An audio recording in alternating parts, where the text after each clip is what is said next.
저는 오늘 여러분과 함께 사명을 따라 사는 삶이라는 제목으로 하나님의 말씀을 나누고자 합니다. 우리는 지금 사순절을 보내고 있습니다. 사순절은 1년 중에 예수 그리스도의 삶과 십자가를 깊이 묵상하는 시간입니다. 그리고 주님께서 우리에게 베풀어 주신 크고 깊고 높은 은혜와 사랑에 감사하는 시간입니다. 오늘 드려질 예배를 통하여 오늘 주신 말씀 가운데 주님의 사랑과 은혜가 예배 드리시는 여러분들 가운데 충만할 수 있기를 바랍니다. 아멘. 복음을 기준으로 보면 이 땅을 살아가는 사람들을 두 부류로 나누어 볼 수 있습니다. 첫 번째 사람은 본능을 따라 살아가는 자이고, 두 번째는 말씀을 따라 살아가는 자입니다. 본능을 따라 살아가는 자는 하나님의 뜻을 거스리고 죄와 벗하며 살아갑니다. 본능이 원하는 대로 자유롭게 살면서 하나님 앞에 죄를 짓고 살아가는 것이죠. 그러나 말씀을 따라 살아가는 자는 하나님의 뜻에 순종하고 하나님과 벗하며 살아갑니다. 그래서 말씀이 원하는 것을 살기 위하여 비전과 사명을 따라 사는 삶을 온전히 살아가는 것을 보게 됩니다. 죄된 본성은 우리로 하여금 이 땅 가운데 매여 살도록 합니다. 하늘을 바라보지 못하도록 만듭니다. 자기의 만족과 유희를 위하여 살아가게 만듭니다. 저는 이 본능으로 살아가는 사람을 생존자라고 표현하고 싶습니다. 먹고 즐기고 하나님 없이 살아가는 본능에 충실한 삶을 살아가는 자이기 때문입니다. 반면에 말씀을 따라 살아가는 자를 저는 사명자라고 부르고 싶습니다. 그들은 이 땅에 살지만 하늘을 바라보며 자신의 야망과 욕심을 따라 살아가는 자가 아니라 예수 그리스도, 그분만을 위하여 살아가는 자이기 때문입니다. 그분께서 주신 비전, 그분께서 맡겨주신 사명을 따라 살아가는 자이기 때문입니다. 본능을 따라 살아가는 자는 세상을 아주 참 편안하게 삽니다.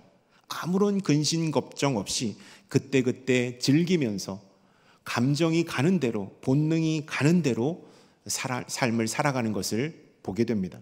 그래서 늘 그들은 미래에 대한 두려움 속에 살아갑니다. 시시때때로 몰려오는 공허감으로 인하여 큰 고통을 겪기도 합니다. 그래서 본능을 따라 살아가는 자는 최후의 죽음에 대한 극심한 두려움 가운데 사로잡힙니다.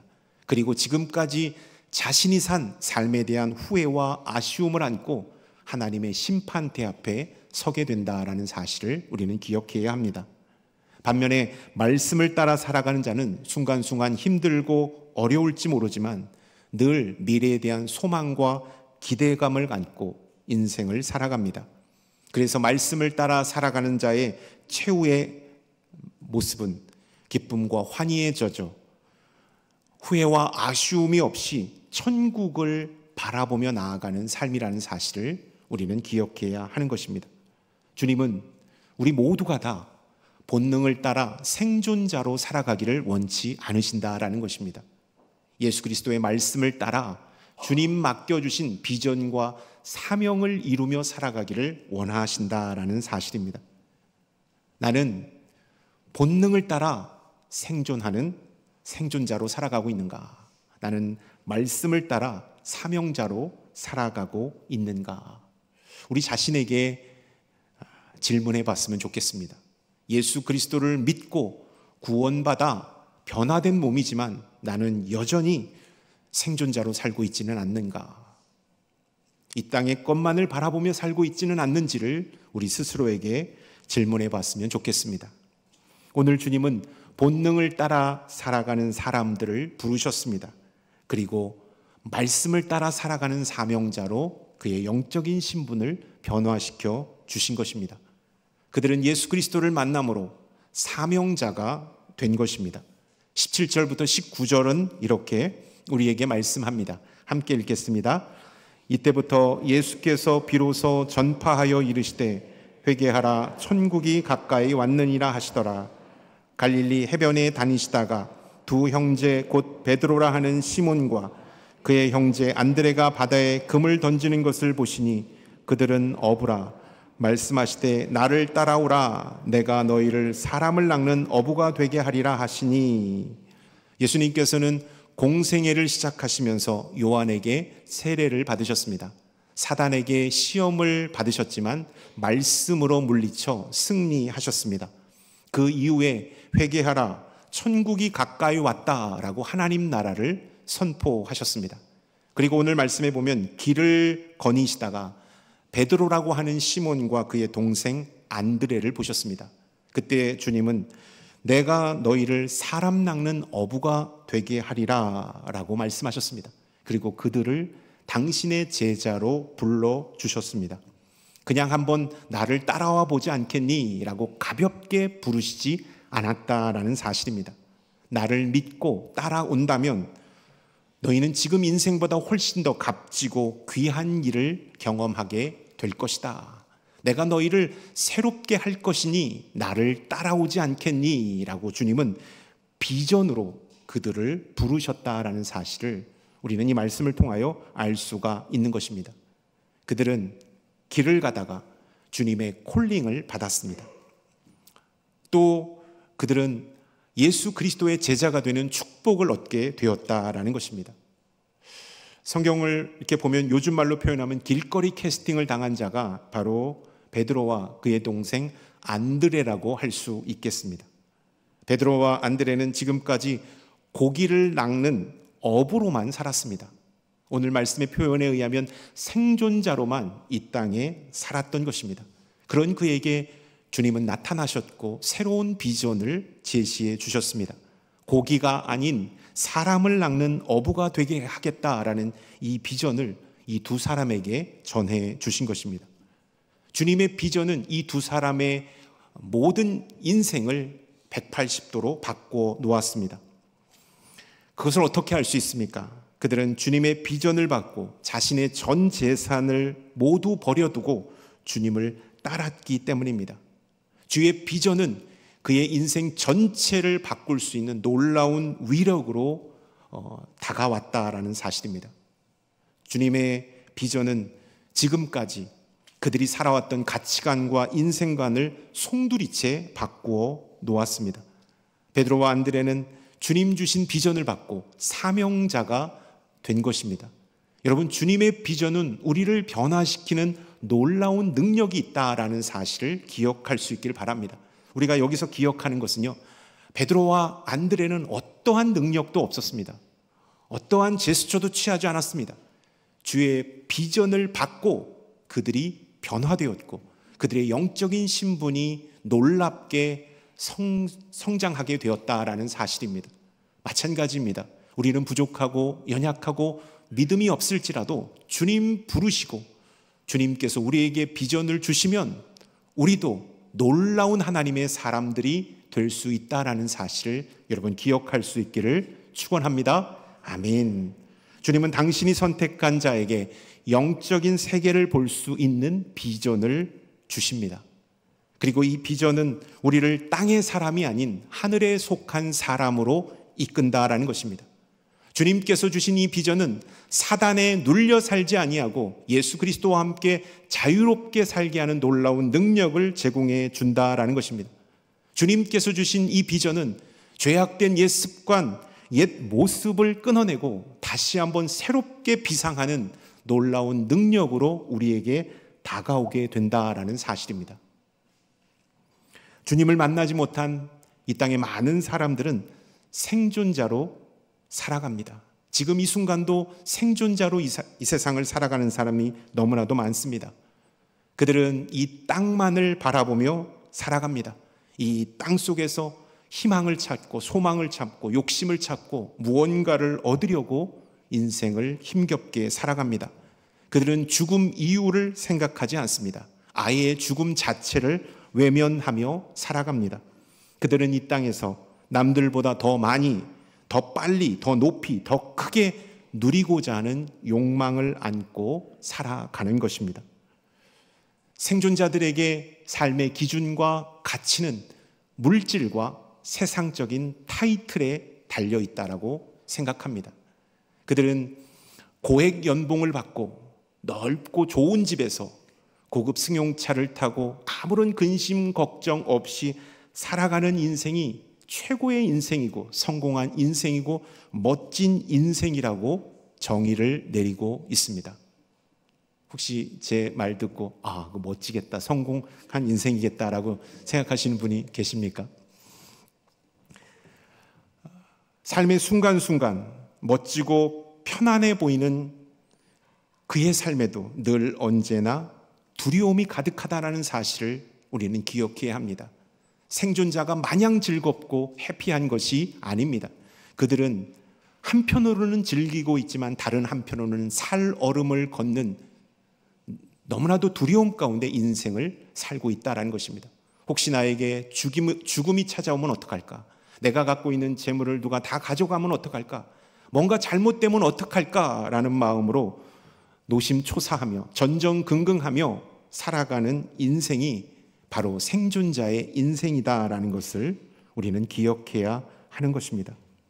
주님은 오늘 제자들에게 비전을 통하여 오늘과 이 땅만을 바라보고 살아가는 베드로와 안드레에게 하늘을 바라보게 하셨습니다. 그리고 생존이 아니라 사명을 따라 살아가는 자로 그의 신분을 변화시켜 주셨다라는 것입니다. 소망의 비전이 그들을 변화시켰다라는 사실 앞에 우리는 주목해야 합니다. 우리 성도님들이 주님께 받은 소망의 비전은 무엇입니까? 여러분은 어떠한 비전을 받으셨습니까? 그 비전에 순종할 때, 주님께서 보여주신 그 비전에 순종할 때 우리는 놀라운 사명자로서의 삶을 살게 된다라는 것입니다. 세상이 감당하지 못할 능력자로 이 땅을 살아가게 된다라는 사실입니다. 저는 남산교회 청빙이 확정된 후에 한 6개월이라는 시간을 준비 기간으로 갖게 되었습니다. 참 감사한 일이죠. 그 전에 섬기던 교회에서도 저를 배려해 주셔서 담임 목회를 잘 할 수 있도록 기도도 열심히 하고 교회도 잘 계획도 세울 수 있도록 시간을 많이 배려해 주셨고, 우리 남산교회에서도 시간을 많이 배려해 주셔서 6개월 동안 저는 기도하는 것, 또 교회 가서 어떻게 섬겨야 되는지 계획을 짜고, 목회 계획을 짜고, 또 어떤 그림으로 교회를 만들어 갔으면 좋겠을 것인가에 대한 구상을 많이 했습니다. 그리고 남산교회에 대한 공부도 많이 했습니다. 남산교회는 어떤 교회인가? 장로님들께서 저에게 주신 이 두꺼운 백년사 책을 이렇게 읽으면서 우리 남산교회가 어떤 교회였구나라는 사실을 다시 한번 깨닫게 되었습니다. 그리고 장로님들의 도움을 받아서 제가 발견한 사실이 하나 있습니다. 우리 남산교회는 시대별로 하나님 앞에 특별한 사용을 받았다라는 것입니다. 저는 기도하면서 받은 비전이 뭐냐면, 주님께서 제가 6개월 동안 기도하면서 주신 것은 내가 사랑하는 교회가 남산교회라는 사실입니다. 주님은 남산교회를 통하여 일하시기를 원하고 지금까지 일하셨고 앞으로도 일하시기를 원하신다라는 소망을, 그러한 비전을 제가 주님께 받았습니다. 그리고 나서 백년사를 읽고 또 장로님들의 조언을 받으면서 제가 깨달았던 것이 하나가 있는데, 주님은 남산교회를 시대별로 특성화시켜서 사용하시고 영광을 받으셨다라는 사실을 발견하게 되었습니다. 제가 장로님 통해서 깨달았던 건데요, 일제강점기에는 독립운동의 선봉에 서서 암울한 시대를 깨우는 구국운동과 사회계몽운동과 교육운동을 우리 남산교회가 진행하게 하셨습니다. 하나님께서 남산교회의 소망의 비전을 그렇게 주셔서 우리 교회가 일제강점기 민족의 계몽을 위하여, 구국운동을 위하여 쓰임받게 하셨다라는 사실을 발견하게 되었습니다. 또 80년대 이후에는 이웃사랑과 사회봉사를 감당하게 하셨습니다. 미문선교회를 통하여서 이웃사랑과 사회봉사를 감당하게 하셨습니다. 그 당시에는 이 사회복지라는 개념이 대한민국에 없는 시대였는데, 앞서 하나님께서 남산교회를 통하여 이웃사랑과 사회봉사의 비전을 보여주신 것이죠. 뿐만 아니라 민주화와 경제발전 시대에는 한국교회의 부흥과 영적 성숙을 감당하는 교회로 하나님께서 사용해 오셨습니다. 여기까지 하나님께서는 남산교회를 사용하셨습니다. 그리고 앞으로도 하나님은 남산교회를 통하여 영광을 받으시기를 원하신다라는 사실을 여러분 기억할 수 있기를 축원합니다. 우리가 드려지는 예배를, 우리가 올려드리는 기도를, 헌신을, 찬양을, 선교와 사명을 주님은 기뻐 받아주시고 우리 교회를 통하여서 예수 그리스도를 전파하기를 원하신다라는 사실, 여러분 이 비전을 우리 마음판에 굳건히 새길 수 있기를 주님의 이름으로 축원합니다. 저는 이 소망의 비전, 우리 교회에 주신 이 소망의 비전을 이루기 위하여 교회의 양적인 부흥과 질적인 성장을 위하여 목양에 힘쓸 것을 기도하고 다짐하고 있습니다. 지금보다 더 성령 충만하고 더 강력한 교회가 되어 주님의 일, 주님께서 우리 교회에 맡겨주신 시대적인 소명의 사역을 잘 감당하기 원합니다. 저는 우리 남산교회가 대구 경북 지역의 복음화를 견인하는 그런 교회가 되었으면 좋겠습니다. 우리의 믿음의 선조들이 그러한 사명을 감당해 오셨습니다. 그리고 그 바톤을 우리들에게 남겨주셨습니다.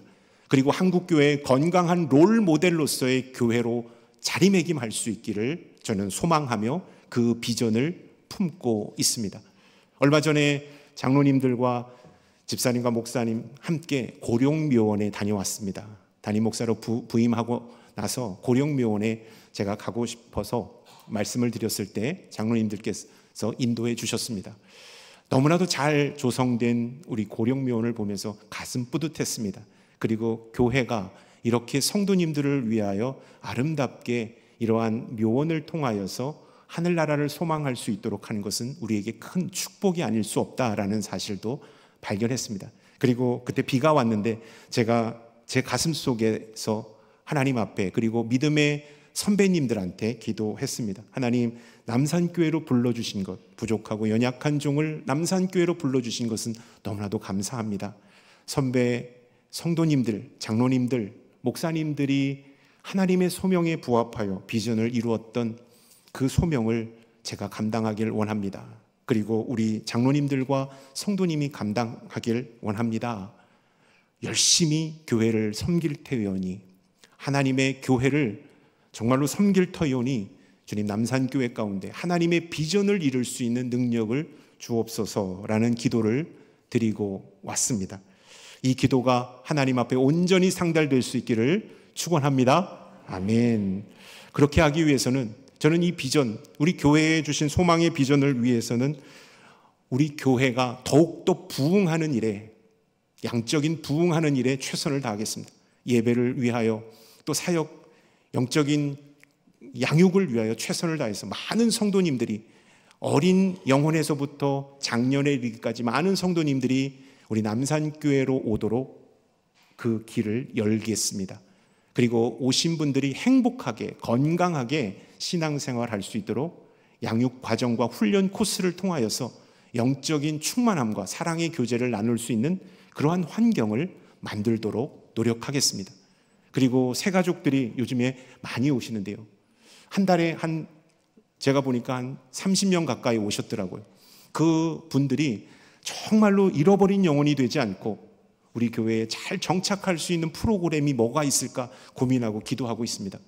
저는 장로님들과 지혜를 맞대서 우리 남산교회의 양육 커리큘럼을 정비하고 새가족을 시스템을 정비하고 소그룹을 강화시켜서 교회가 은혜가 있고 예배가 충만하고 또 나눔이 있고 하나님과의 교제가 있는 그러한 교회 공동체를 만들어가는데 최선을 다하고 싶습니다.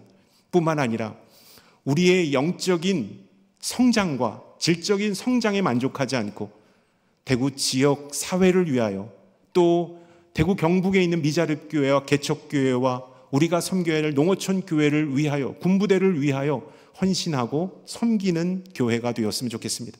더 밖으로 해외 선교를 통하여 미종교, 종족, 국가를 선교하는 일에 또 우리가 매칭되어 있고 매칭해야 할 선교사님과의 아름다운 영적인 선교 네트워크를 구축해서 선교하는 교회, 그리스도의 사랑은 열방 가운데 전하는 교회로 쓰임받는 비전을 갖고 싶습니다. 이러한 비전을 통하여서 대구 경북 지역 10%밖에 복음화율이 되지 않는 이 지역의 영적인 지각 변동을 일으키고 영적인 지형도를 바꾸는 교회로 우리 남산교회가 쓰임받을 수 있기를 축원합니다. 그런 소망의 비전을 함께 나아가는 우리 모두가 될 수 있기를 주님의 이름으로 축원합니다. 아유, 갑자기 너무 흥분했어요. 21절부터 22절까지의 말씀을 함께 읽겠습니다. 거기서 더 가시다가 다른 두 형제 곧 세베대의 아들 야고보와 그의 형제 요한이 그의 아버지 세베대와 함께 배에서 금을 깃는 것을 보시고 부르시니 그들이 곧 배와 아버지를 버려두고 예수를 따르니라. 아멘. 주님은 길을 더 가시다가 다른 두 형제 세베대의 아들 야고보와 그의 동생 요한을 만나셨습니다. 그들은 아버지와 함께 배에서 그물을 손질하고 있었다라고 말씀하고 있습니다. 베드로와 안드레에 이어 세베대의 야고보와 요한도 주님께서 길거리에서 캐스팅하시며 주의 복음의 제자로 부르셨음을 성경은 우리에게 말씀하고 있습니다. 어떻게 주님을 그들이 따랐을까요? 배와 그물 그리고 아버지를 두고 예수님을 따랐다라는 사실입니다. 주님께서 부르시자 자기의 삶의 전부를 내려놓고 주님을 따랐다라는 사실입니다. 그래서 그들은 생존자에서 사명자로 나아갈 수 있었다라는 것입니다. 저는 이 부르시니라는 단어에 주목했으면 좋겠습니다. 이 부르시니, 이 원문에는 에칼레센이라는 단어로 쓰이는데 이 에칼레센의 동사 원형이 이 칼레오라는 단어이더라고요. 헬라어로 칼레오라는 단어가 음성으로 부르다라는 의미도 있지만 또한 의미가 있는데 사람을 어떤 상태로부터 다른 상태로 이끌어내다. 여러분, 주님의 부르심에는 특별한 능력이 있었다라는 것입니다.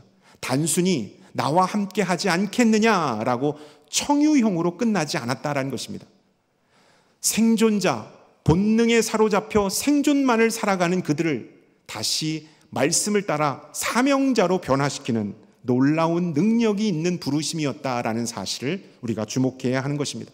어떤 상태, 생존의 상태에서 사명의 상태로 주님께서는 부르셨다라는 사실을 우리가 기억해야 하는 것입니다. 야고보와 요한을 부르신 그 주님이 바로 오늘도 우리들을 부르고 계시다라는 사실을 우리는 기억해야 하는 것입니다. 예수 그리스도를 믿고 주님의 자녀가 되었지만 여전히 먹고 사는 일에 매이고 이 땅에서 뭔가를 해보려고 발버둥치고 노심초사하고 열심을 다하려고 하는, 그리고 하늘을 바라보지 않는 우리들에게 주님은 비전을 보여주시며 부르심을 요청하고 있다라는 사실입니다. 여러분, 그 부르심에 순종하고 주님의 사명 앞에 더 가까이 나아가는 우리 모두가 될 수 있기를 바랍니다. 아멘. 마가복음 3장 17절과 누가복음 5장 10절은 다른 각도에서 야고보와 요한의 콜링을 이렇게 묘사하여 말씀하고 있습니다. 함께 읽도록 하겠습니다. 또 세베대의 아들 야고보와 야고보의 형제 요한이니 이 둘에게는 보아너게 곧 우레의 아들이란 이름을 더하셨으며 세베대의 아들로서 시몬의 동업자인 야고보와 요한도 놀랐습니다. 예수께서 시몬에게 이르시되 무서워하지 말라. 이제 후로는 내가 사람을 취하리라 하시니, 주님은 야고보와 요한에게 우레의 아들이라는 이 보아너게라는 별명을 붙여주셨습니다. 이 보아너게는 성격이 불같고 급하고 과격하다, 혈기가 대단하다, 한 성격하는 사람이다 라는 사실을 말하고 있는 것입니다. 마가복음과 누가복음에서 말씀하고 있는 이 사실은 야고보와 요한은 연약하고 부족함이 참 많은 사람이었지만 그럼에도 불구하고 주님은 그들을 부르셨고 그들에게 사명을 맡겨주셨다라는 사실을 우리는 주목해야 하는 것입니다. 주님은 연약함과 부족함을 아심에도 불구하고 우리를 불러주십니다. 그리고 우리에게 큰 큰 사명을 맡겨 주신다라는 것입니다. 그래서 우리가 사명자로서의 삶을 잘 살아갈 수 있도록 우리의 영적인 신분을 변화시켜 주신다라는 것입니다. 여러분, 주님의 그 부르심은 그냥 편안하게 함께 하려면 오고 말고 싶으면 말아라 라는 것이 아니라요, 진짜 그의 인격을 사랑하셔서 그를 변화시켜 주시는 부르심이다라는 것을 우리가 기억했으면 좋겠습니다. 저는 우리 대구 남산교회 신앙생활 하시는 모든 성도님들이 주님의 부르심을 받고 사명의 자리, 주님께서 말씀하신 그 은혜의 자리에서 신앙생활하고 하나님을 깊이 만날 수 있기를 축원합니다. 아멘. 세익스피어는 인간에 대하여 이렇게 정의했습니다. 인간은 하나님의 걸작품이면서 동시에 나약한 존재이다. 여러분, 인간은 너무나도 나약한 존재입니다. 왜 그럴까요? 우리는 흙으로 지음을 받았기 때문입니다. 흙으로 창조되었습니다. 물론 하나님의 형상을 따라 창조되었지만 우리는 흙으로 창조되었습니다. 그래서 인간은 돈이 있다가 돈이 떨어지면 초라한 존재로 변해버립니다. 권력의 자리에 있다가 물러나면 나약한 존재가 되어버립니다. 건강하다가 건강을 잃어버리면 안타깝고 불쌍한 존재가 되어버리는 것이 우리의 인생이다라는 사실입니다. 이렇게 부족하고 연약한 인생, 주님께서는 우리를 부르시고 당신의 사명을 맡겨주신다라는 사실을 우리는 기억해야 하고 감사해야 하는 것입니다. 주님의 사명을 맡는 그 길로 들어설 때 주님은 우리의 연약함을 가려주시고 당신의 강함을 덧입히셔서 당신의 사명을 온전히 감당하게 하신다라는 것입니다. 여러분, 초창기 교회를 세울 때 주님은 웅변가나 정치가나 부와 권력과 능력을 갖고 있는 사람을 먼저 부르시지 않으셨습니다. 지혜 있는 자나 능력 있는 자를 제자로 삼지도 않으셨습니다. 주님은 어리석고 연약하고 비천하고 나약한 자를 부르셔서 그들을 복음 전도자로, 예수 그리스도의 제자로 교회를 설립하는 하나님의 사명자로 부르셨다라는 사실을 우리는 기억해야 하는 것입니다. 예수님의 12제자는 어부였고 세리였고 배우지 못한 사람들이었고 가난한 사람들이었습니다. 예수님으로부터 부르심을 받은 사람들은 지혜 있는 사람들이 없었습니다. 능력 있는 사람도 없었습니다. 가문이 좋은 사람도 없었습니다. 그럼에도 불구하고 그들은 주님의 사명자가 되어 놀라운 복음을 열방 가운데 전했습니다. 그 복음, 제자들이 사명을 받고 전한 그 복음이 우리들에게까지 이어졌다라는 사실을 우리는 기억해야 합니다. 우리가 부족하고 연약해도 괜찮습니다. 내가 성경 지식이 많지 않고 사회적 지위가 연약해도 괜찮습니다. 건강이 예전 같지 않아도 괜찮습니다. 예수 그리스도의 사명 앞에 순종한다면, 그 부르심 앞에 온전히 나아간다면 주님은 우리를 통하여 놀라운 일을 행하실 줄로 믿습니다. 아멘. 중국 선교의 아버지이자 위대한 선교사였던 허드슨 테일러 선교사님은 이런 말을 했습니다. 모든 하나님의 거인들은 약한 사람들이었다. 하나님은 약한 사람들을 세우셔서 그들에게 비전과 사명을 보여주시고 강한 사람으로 변화시켜 주셨다라는 사실을 우리는 기억해야 합니다. 하루하루를 생존자로 살아가는 베드로와 안드레, 그리고 야고보와 요한에게 주님은 찾아오셨습니다. 그리고 그들에게 비전과 사명을 부어주셨습니다. 그리하였을 때 그들은 생존자에서 사명자로 그의 영적인 신분이 변화되게 되었습니다. 바로 우리들에게 주님은 오늘 또다시 사명이 무엇인지를 말씀하고 있습니다. 당신의 자녀 삼으신 우리를 사용하시기를 원하시는 것입니다. 너의 사명이 무엇이냐? 내가 너에게 준 사명이 무엇이냐라고 말씀하고 있습니다. 여러분, 주님께 받은 사명은 무엇입니까? 저는 중학교 때 성원 기도를 하고 주님께 받은 사명, 제가 그렇게 살겠습니다라고 고백하고 결단한 사명이 있습니다. 교회를 섬기는 사명, 그리고 한 영혼에게 관심을 갖는 사명을 주님께 받았고, 저는 할 수만 있다면 그 사명을 온전히 이루어주기 위하여 노력합니다. 그래서 저는 함께 있는 사람들, 함께하는 성도님들, 제가 교제를 하고 있고 교육을 하고 있고 또 어떤 모임을 하고 있으면 모든 분들과 함께 가급적이면 눈을 잘 마주칩니다. 저는 당신과 함께 있습니다. 저는 당신을 바라보고 있습니다. 목회적인 돌봄을 늦추지 않겠습니다. 함께 가는 것입니다. 소외되지 마십시오. 저는 차별하지 않습니다. 여러분과 함께 아름답게 교회를 만들어가고 싶습니다. 라는 그런 눈빛을 보냅니다. 그리고 함께 하는 것. 그래서 저는 철칙으로 삼는 것이 제 사전에는 차별은 없다. 그리고 투명인간 취급하지 않는다라는 영적인 좌우명을 갖고 있습니다. 그래서 우리 목사님 내가 온 지 얼마 안 됐고 잘 모르실 거예요. 직분도 안 받았고 잘 모르실 거야 하고 저 악수할 때 고개 푹 숙이고 막 가시는 분이 계시더라고요. 제가 상처받습니다. 저랑 당당하게 제가 누구입니다. 제가 언제 교회에 왔습니다. 라고 웃으면서 저한테 말씀해 주신다면 더 그 이름을 기억하겠고 제가 더 손잡아드리고 함께 하도록 하겠습니다. 저는 그 사명을 받고 그것을 준행하면서 얼마나 큰 은혜를 받고 있는지 모릅니다. 여러분이 주님께 받은 사명은 무엇입니까? 오늘 그 4명의 제자를 부르신 그 사건을 통하여서 주님은 우리에게 비전의 사람으로 사명을 감당하는 자로 세우고 계시다라는 것입니다. 주님께서 우리에게 보여주신 비전, 주님께서 우리에게 맡겨주신 사명을 우리가 감당해내야 한다라는 것입니다.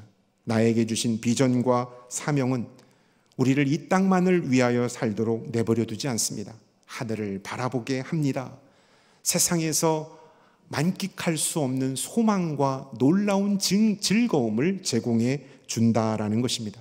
갑갑하고 팍팍한 세상살이에서 지친 우리들 어디에서 쉼과 노임을 얻을 수 있겠습니까? 예수 그리스도께서 나에게 보여주신 비전을 순종할 때, 예수 그리스도께서 나에게 특별하게 맡겨주신 사명에 집중할 때 우리는 놀라운 평안과 주의 능력을 경험하게 된다라는 사실입니다. 이번 사순절 주님께서 나에게 보여주신 비전에 집중하고 나에게 맡겨주신 사명에 순종하는 귀하고 복된 여러분들이 다 될 수 있기를 주님의 이름으로 축원합니다. 아멘. 기도하겠습니다. 주님, 우리에게 보여주시고 맡겨주신 비전과 사명을 잘 감당하는 우리들이 되게 하여 주옵소서. 예수 그리스도의 이름으로 기도드립니다. 아멘.